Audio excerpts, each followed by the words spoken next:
আসসালামু আলাইকুম my dear students, আশা করি তোমরা সকলেই ভালো আছো। আমি আল্লাহর রহমতে অনেক ভালো আছি। গত লেকচারে আমি আলোচনা করেছিলাম ট্যাগ কোশ্চেন। আজও ট্যাগ কোশ্চেনের বাকি অংশ নিয়ে হাজির হলাম। So let's get started.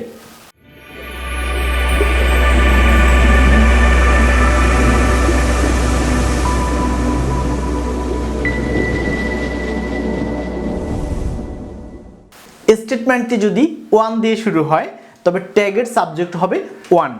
আমি রিপিট করছি, স্টেটমেন্টটি যদি ওয়ান দিয়ে শুরু হয় তবে ট্যাগের সাবজেক্ট হবে ওয়ান। যেমন one should love his parents, shouldn't one? One cannot deny his proposal, can one? স্টেটমেন্টের সাবজেক্ট হিসেবে যদি দি মুন, দি আর্থ এই জাতীয় কোনো শব্দ থাকে তার ট্যাগের সাবজেক্ট হিসেবে তোমরা ইউজ করবে শি।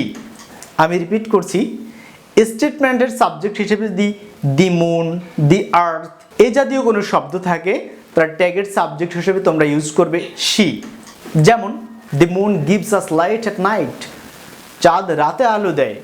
তাহলে এই বাক্যে কোনো অক্সিলারি ভার্ব নাই, কিন্তু প্রিন্সিপাল ভার্বের সাথে এস বাই এস রয়েছে, তাই আমরা ডাজ ব্যবহার করব। বাক্যটি হাবোধক, আমরা নট ব্যবহার করব ডাজেন্ট, এবং দি মুন এই শব্দটি থাকার কারণে আমরা সাবজেক্ট হিসেবে নিতে পারি শি। তাহলে doesn't she?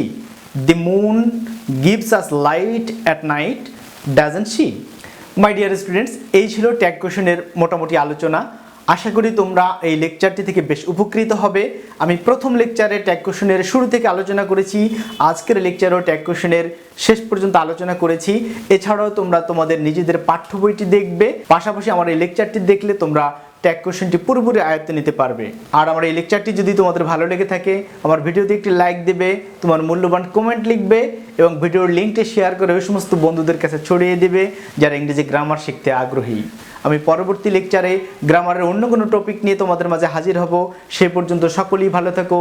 Till then, take care.